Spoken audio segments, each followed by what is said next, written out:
This is Disco Elysium. Released on PC in 2019, it's a CRPG similar to that of Baldur's Gate or Planescape Torment, where you play as Harry Dubois, a detective who has awoken from a night of consuming enough illicit substances that he's completely lost his memory, to the point where he can't remember his past or even his name. The first moments of the game are spent in a grimy hotel room. Harry's clothes are strewn across it. The window is broken, the bathroom door has been torn off its hinges, and although we don't know how all this has happened, in time it's revealed that this mess is his doing. This scenario wasn't the result of a night of Rockstar-inspired excess and debauchery, nor is it comical. It's bleak, upsetting, and the only company he has is his limbic system and his ancient reptilian brain.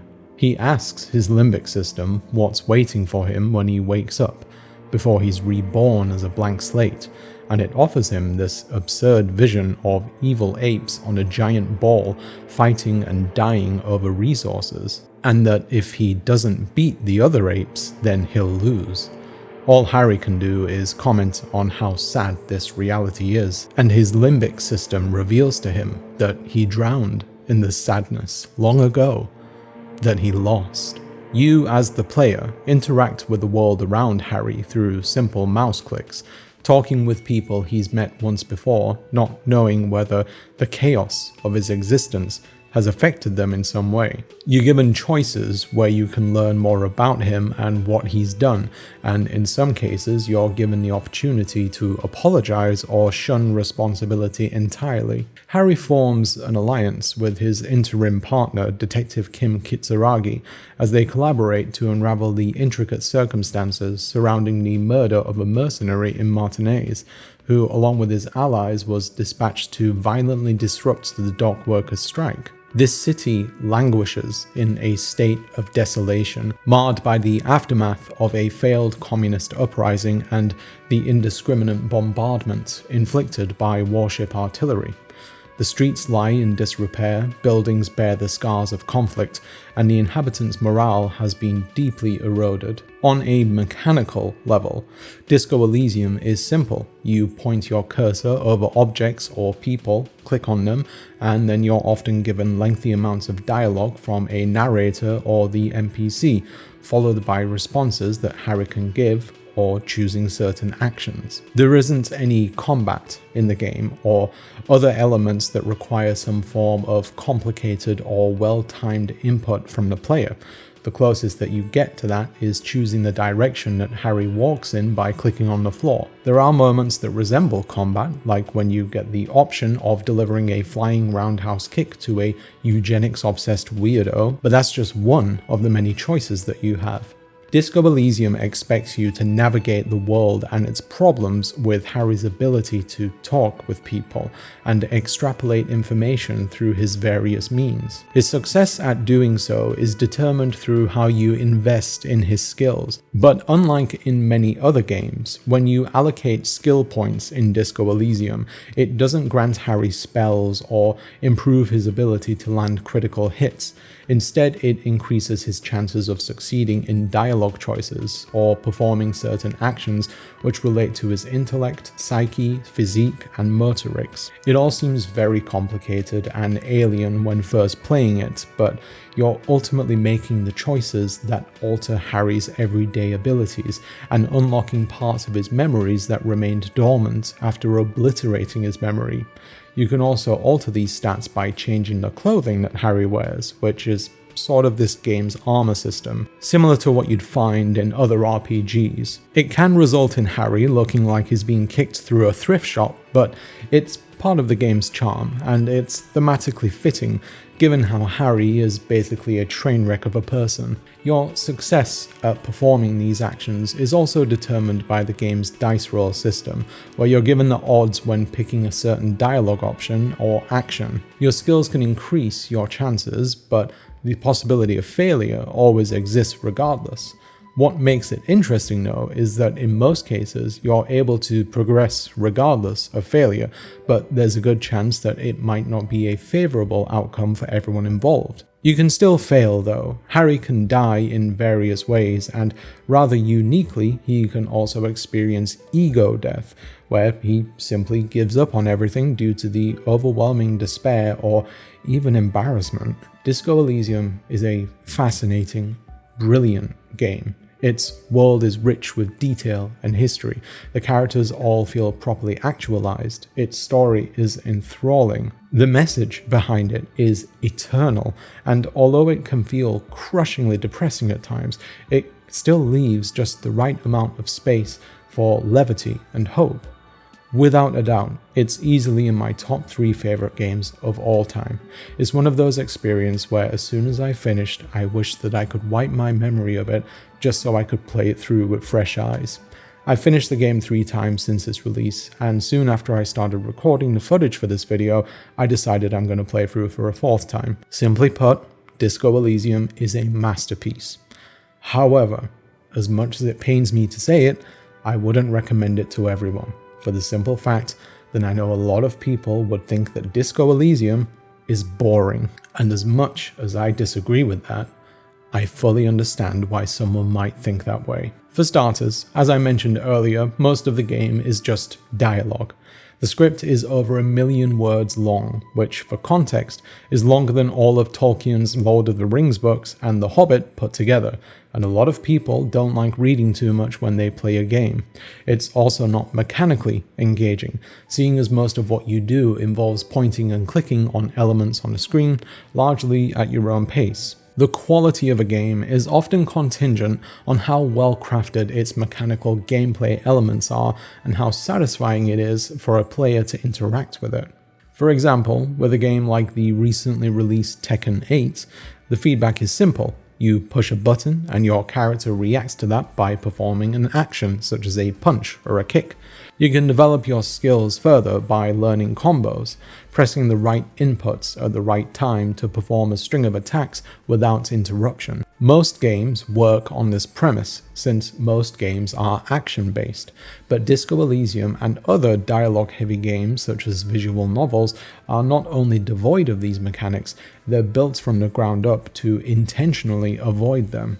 Some people love this, but many just see it as boring, even going so far as to say that they're not real games, they're just books, which to be honest is kind of insulting to both mediums. Disco Elysium may be one of the greatest games ever made, but it's not for everyone. However, I can't fault people for feeling that way, because many people who play video games have been conditioned over the years to believe that if you're going to create a game, then the number one priority is that it needs to be fun on a mechanical level. It needs to feel good to play. A game can be bleak and depressing in tone, but it needs to reward the player for their choice of inputs and reaction times. Something like The Last of Us Part 2 is celebrated for its story, but for those who aren't too invested in it, it can still be considered a good game by those who play it specifically for its gameplay elements, even if that gameplay involves killing dogs and people in unsettlingly realistic ways. I've just got to say though, developers, please don't make us kill dogs in video games. Killing dogs is like an instant 2 points knocked off the review score for me. Now, how a person engages with media, whether that's a video game, a movie, music, or anything else, is up to them. We all have our preferences for what we want out of the things that we consume. When someone wants to watch a movie, they may want action, whereas another person may find that boring and instead gains enjoyment from a smaller, character-driven film with complex themes. Someone may exclusively listen to pop music that's enjoyed by millions across the world, whereas another may only like avant-garde jazz. It's all just personal preference based on what speaks to us the most. These other forms of media, however, aren't subject to the same expectation that some have with video games. A song can be what the artist wants it to be, a film can be the vision of a director, and a novel can be the words of one person. Yes, there are some forms of intervention or assistance in these, like a studio making suggestions what to include in a movie based on focus group feedback, or an editor cleaning up a certain story element in a novel, but they're still largely not subject to the mandate of their audience. Video games, however, are subject to the mandate of being fun, and this demand can impose limitations on what our games can potentially be. Many people expect their games to be fun on a mechanical level, and if they're not, they're either bad or not a real game. If we consider games as an artistic medium, imposing the requirement of fun can create restrictions, and has already fostered the mindset in many players that there's no fun to be extracted from a game, then everything else that it brings to the table is irrelevant. Each of us has different interpretations of fun, kind of like our taste in music, but some music naturally has a broader appeal thanks to its familiarity and prevalence in the music industry. Allow me to demonstrate. Now, I'm not a musicologist, and since I'm a guitarist, I can barely read music. Other guitarists will know what I mean by that. Regardless of that though, music and its construction has some universal truths, and that is that there is a structure to the progression of notes that makes sense in our heads, and it has an innate appeal to it. Whether that's a product of our evolution or due to how music has progressed over the centuries is hard to say, but the fact is that there are some things that work and some things that don't. Take for example, the A major scale.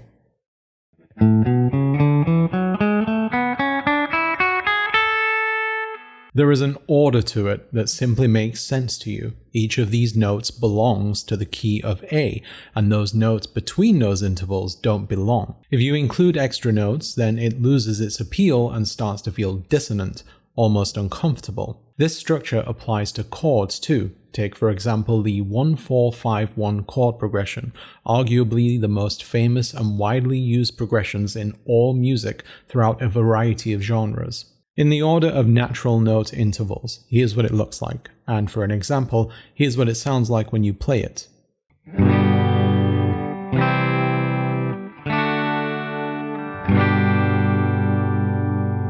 It's instantly recognizable, and I 100% guarantee that at some point in your life you will have heard a song using some form of it, such as Brown Eyed Girl by Van Morrison, Good Riddance by Green Day, Ring of Fire by Johnny Cash, and many more. It speaks to us, and it's easy to identify even if you don't know a thing about music. Once again though, if you break away from traditional chord progressions and do something like play random jazz chords, it sounds like this.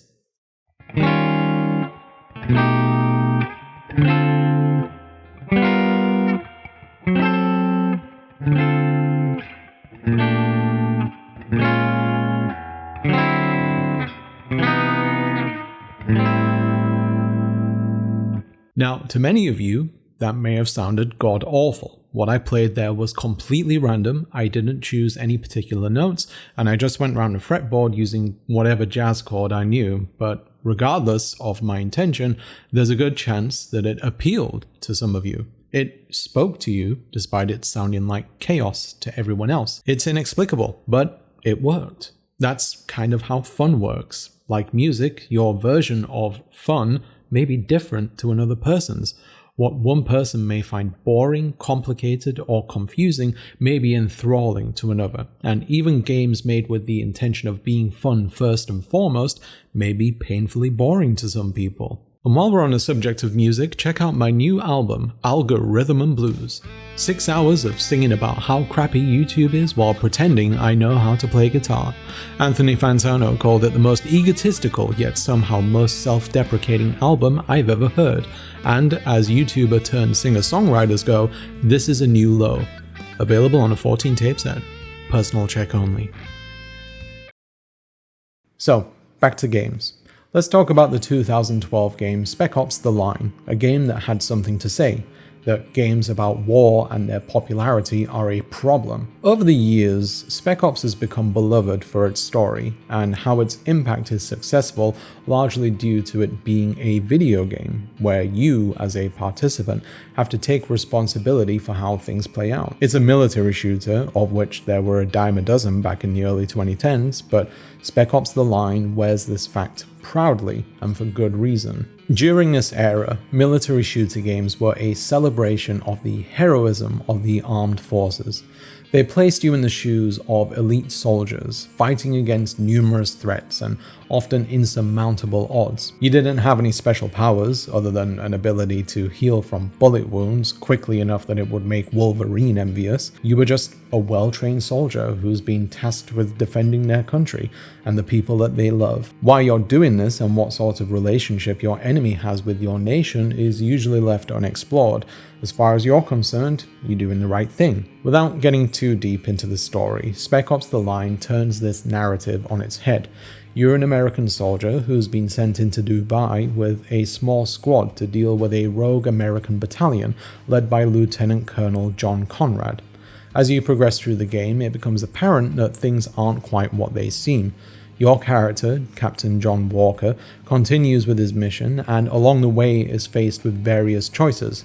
Regardless of your choices though, and the truths that you learn, Walker plays the good soldier and continues with his mission, leading him to commit numerous atrocities, believing that he's doing the right thing, all rationalized as the cost for fighting for the greater good. These themes exist throughout this story, and the intention is to make players consider how war and conflict is celebrated without question in video games. No matter the choices that you make, the outcome of this story is bleak.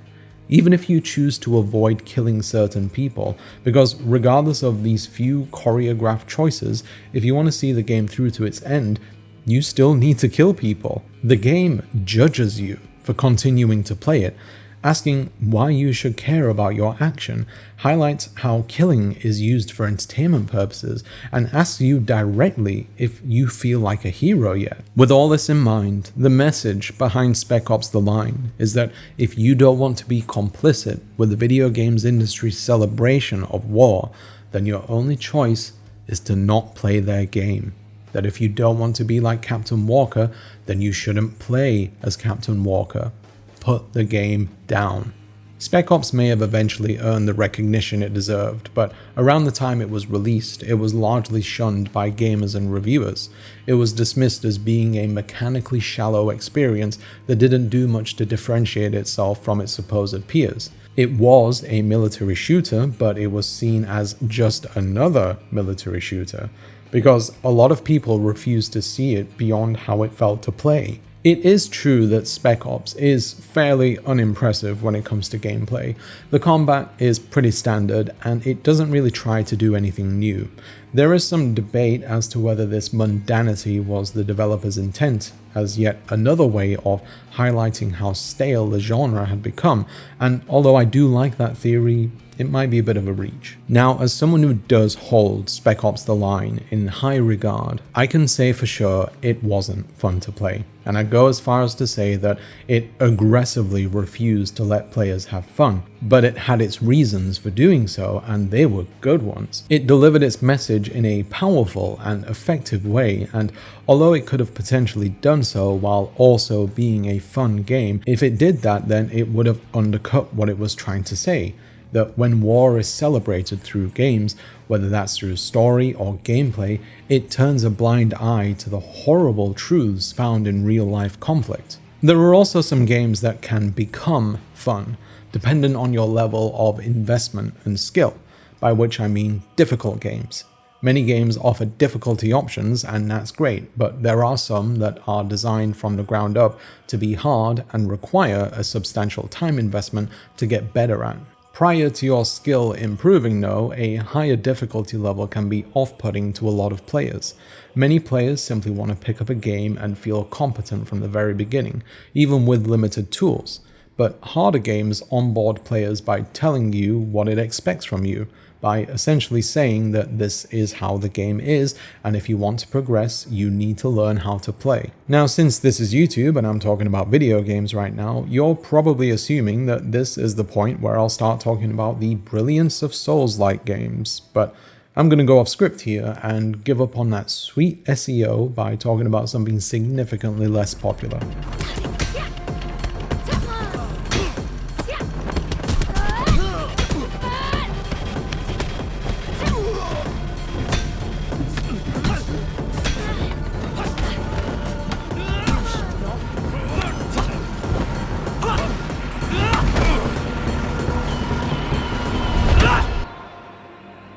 Recently, I've been playing the game Sifu, a fantastic kung fu action game where you, as the nameless protagonist, charge through 5 levels by fighting a variety of foes, from basic grunts to more challenging enemies and bosses.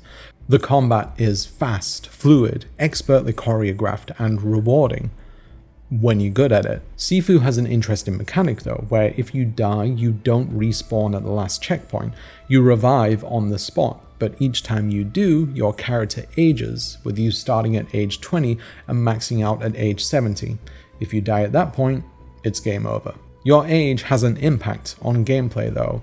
When you're young, you have more health but do less damage, but as you get older, you get less health and do more damage, offering less room for mistakes but rewarding aggressive play.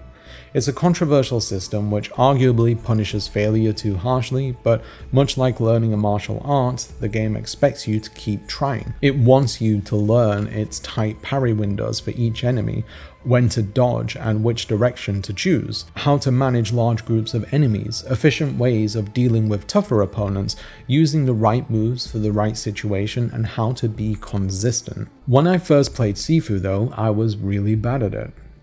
Really bad. Bad enough that I stopped having fun. I really enjoyed the combat though. It felt amazing to play, and it's the closest that you can get to being able to play a classic kung fu movie. I was bad enough that I put it down and told myself that even though it felt like it was made for someone like me, it regrettably wasn't for me. However, one day when I was looking for something to play and I was pretty bored, I decided to install Sifu again and gave it another try. I was still bad at it, but I wanted to play it, so I kept going and going and going, getting punched, kicked, and thrown hard enough to make me eligible for a free bus pass. Once again, I wasn't having fun. Until I did. I can't claim to be a master at Sifu, but I can finish a fight with considerably less bruises, and walk away young enough that I can't legally buy a drink to help dull the pain. I'm good enough that I can comfortably enter a flow state in which I can maintain focus on a fight and not get flustered, where my fighter feels like an extension of me and I can carefully and considerately input actions on the controller, avoiding mashing the buttons in hope that it's just enough to win by some fluke. It just clicked one day, and Sifu went from being a frustrating rejection of my abilities to something that I love returning to. For every person like me that persevered through Sifu's expectations, there are hundreds who put down the controller because it didn't immediately appeal to their definition of fun. There are those who stopped or never played due to personal limitations, something which I believe is worth catering to regardless of how hard a game may be. After all, we all should be able to enjoy games in ways that we want, but for those of us fortunate enough to be able to play with fewer limitations, the time and attention required from games like Sifu, Souls-like, or any other title with a considerable difficulty curve hides its fun behind the caveat of devotion. The level of that devotion varies, but you can usually glean how much a game demands from you by looking at the percentage of people who have earned achievements or trophies for completing a game, and for tough games, it's fairly low. There is one game genre that has a complicated relationship between fun and difficulty, and it's one that I love, despite, in my estimation, not being very good at. Fighting games. Not like Sifu, but one-on-one fighting games such as Street Fighter 6, Tekken 8, Guilty Gear Strive, Mortal Kombat, and many more. I've been playing fighting games since I was a kid, both on consoles and in the arcade. I would study moves lists for hours, pump all my weekly allowance into arcade cabinets to beat the unreasonably difficult arcade modes, and play against whoever was up for a round.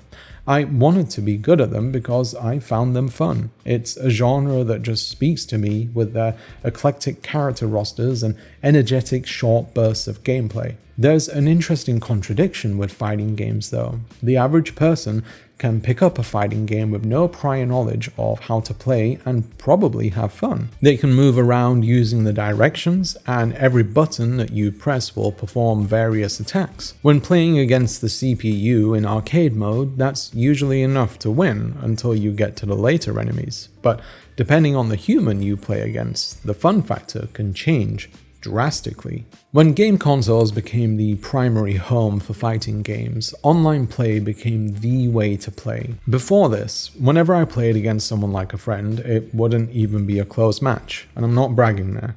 I'd win because I had the advantage of studying in advance, whereas the friend was just pressing buttons and hoping for the best. And to be clear, I was the only one of my friends that played fighting games, so that's why it was like that. I was a lonely boy. Still am. When I started playing online against strangers though, I learned a very painful truth. I was nowhere near as good as I thought I was.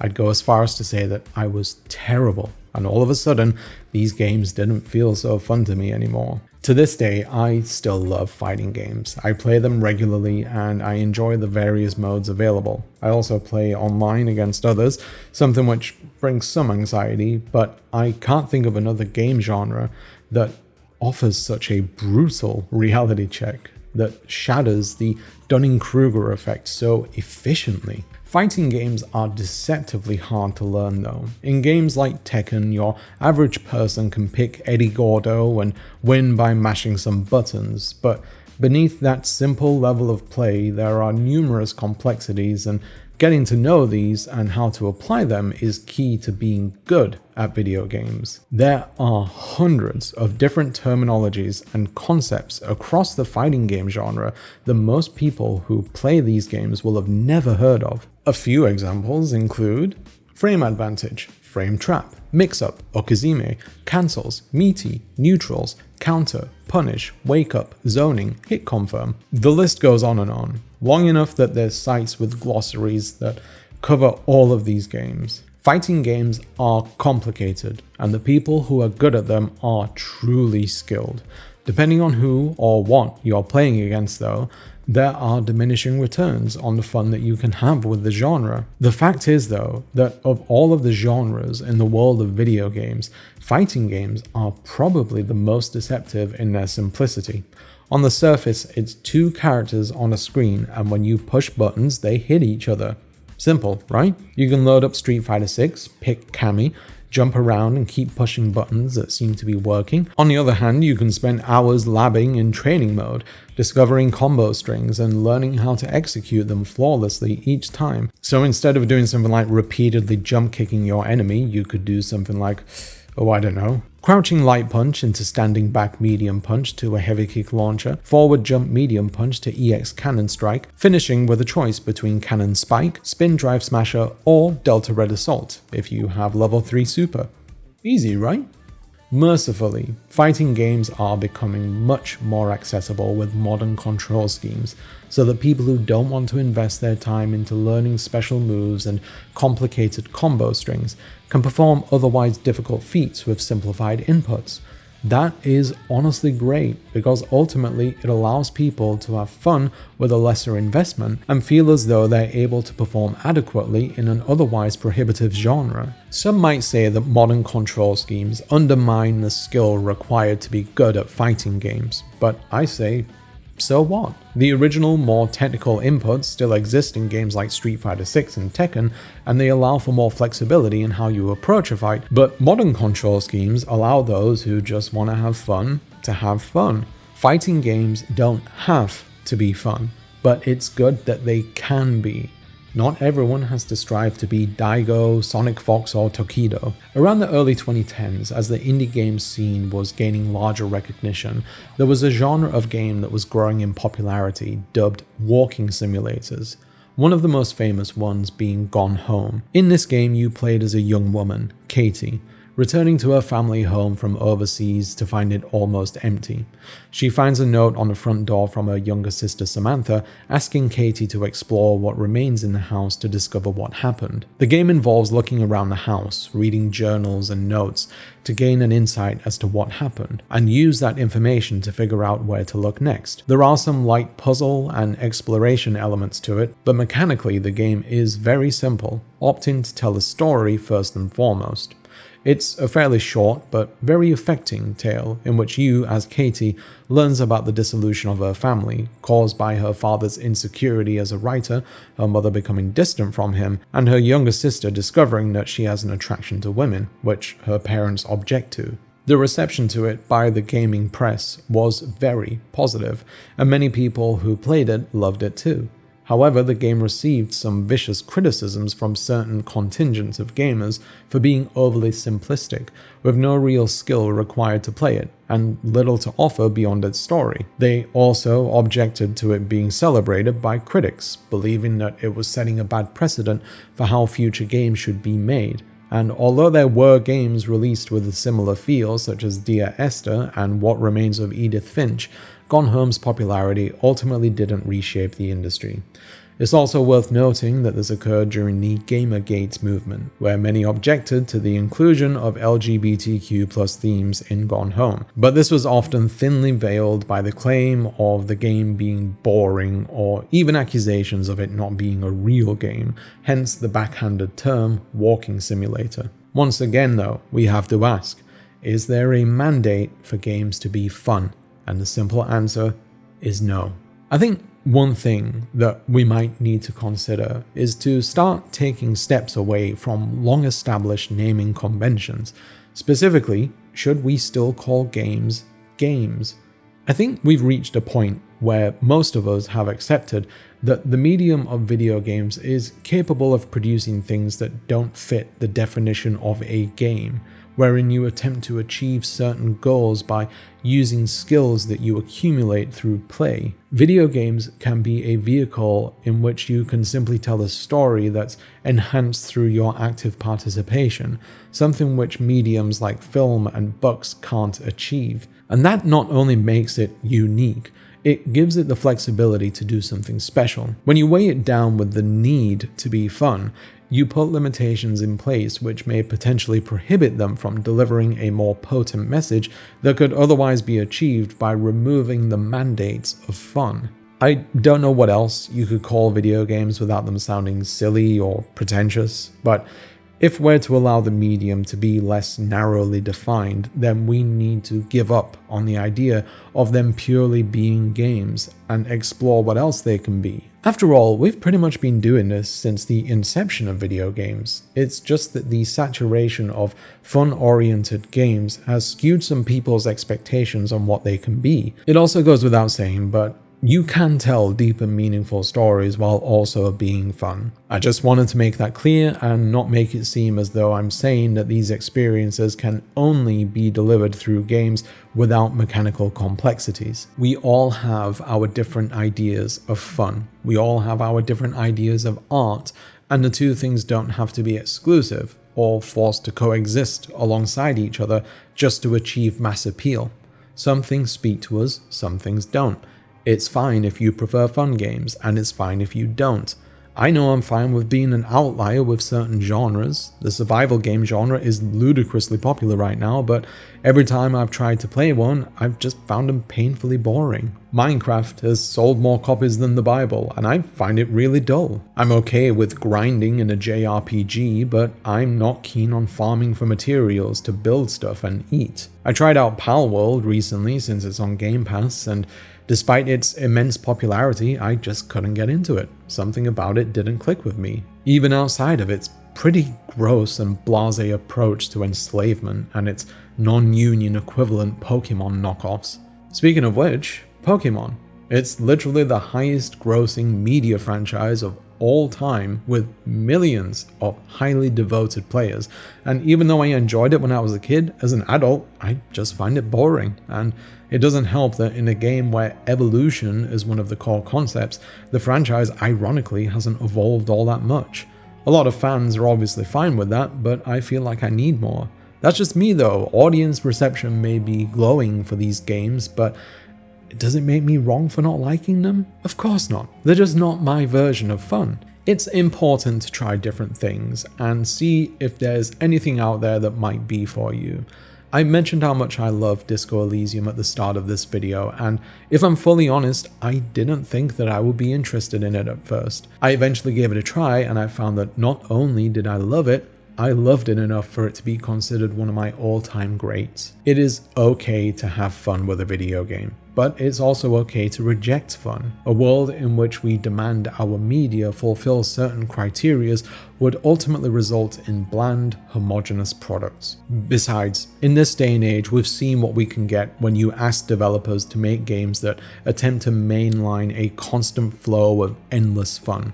We get Suicide Squad kills the Justice League, Marvel's Avengers, and Anthem, live service games designed to keep you hooked with repetitive fun loops without offering much in the way of substance beyond trying to make bigger numbers appear on screen. And I don't know about you, but I'm not comfortable with a future like that, especially when it means that great single-player game studios like Rocksteady and BioWare have to do things like this just to make sure that they're bringing enough money for their publisher. So with all that in mind, I think we ultimately have to consider letting go of some baggage, letting go of expectations, because if you want to travel far, then that means that you have to drop some weight. You have to jettison any of that baggage that is holding you back. And that means getting rid of the mandate of having fun. And when that happens, we can truly see how far this medium can go.